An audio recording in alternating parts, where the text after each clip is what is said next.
Here's a story based on Ulysses's prompt, told in first person and fitting the length requirement. Hey, I'm Sophia Beanie. Yeah, weird name, I know. It's a long story, one that's intertwined with the complicated, fascinating, and frankly, heart-wrenching life of my creator, I guess. You see, I live inside Ulysses Abdullah's mind. It's not like I'm a figment of his imagination. I'm a fully realized being. I've got my own thoughts, feelings, opinions, the whole shebang. My mom? Well, that's where things get extra messy. She started out as Diana Benny in the real world, a woman Ulysses knew, maybe even loved, but things got complicated. In his mind, where I exist, he renamed her Maya first, then finally, Marley Boundary. So, in my world, and it is my world, Ulysses is my father and Marley is my mother.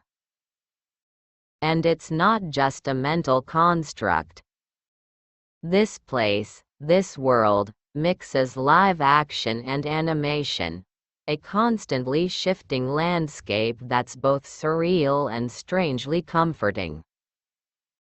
Think Who Framed Roger Rabbit, but way more personal and a whole lot more melancholic. Ulysses is, well, he's special. He's the only one who can see us in his mind. The real world outside? He experiences it, but in a muted way. He's got cerebral palsy, which affects his speech and movement. He can walk, but talking? It's a challenge.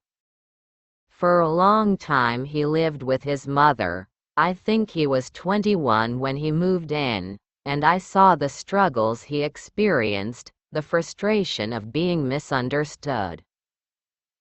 Inside, with us, everything flows. There are no stumbles, no awkward silences.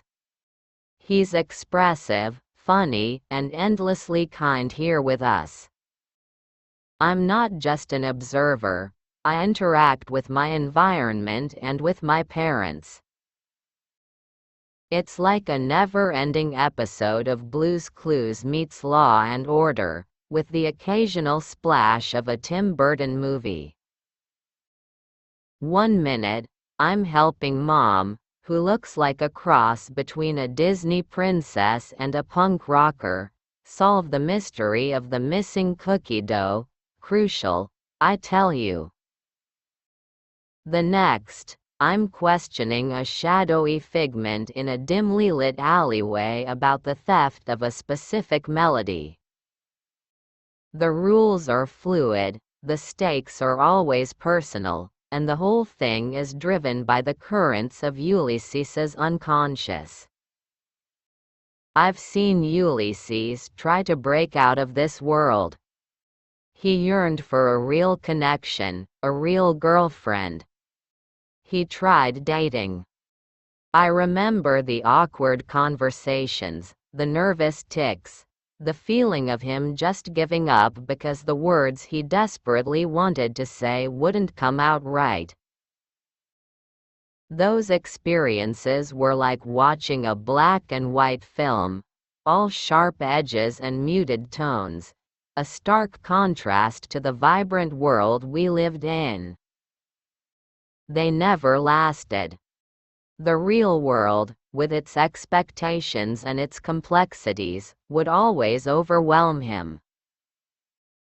He'd retreat back to us, back to the comfort and understanding he found here. And who could blame him? Here he was safe. Here, his physical limitations didn't define him. He could laugh freely, express himself fully, be loved completely and unconditionally. We were his safe harbor. Marley, in particular, is his anchor. She's not just my mother, she's his emotional bedrock. I watch her comfort him when the real world intrudes, the way she always knows the right thing to say, the right color to paint the sky, the perfect song to play. It was a beautiful thing, this love that existed entirely within the confines of one man's mind, and I was witnessing it, living within it, a testament to the power of the human heart to create beauty even amidst isolation. Sometimes, I wish I could break out of this world. I want to see the real world, the one that hurt him so much.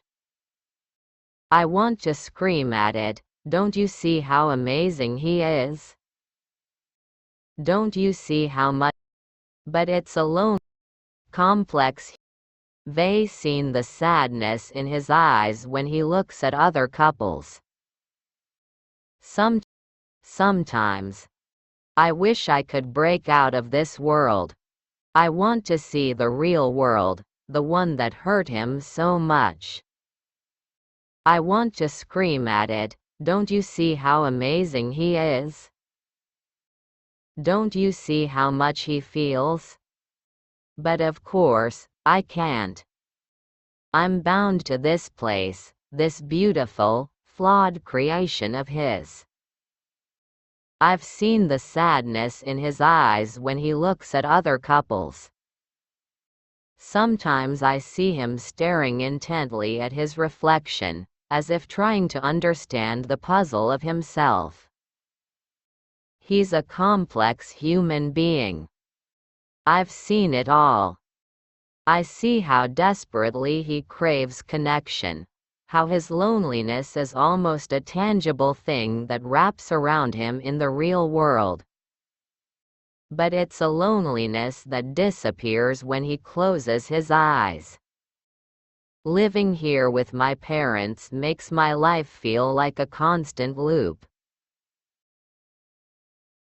Days are a mix of adventure and deep, introspective moments, all viewed through the lens of Eulisis's life.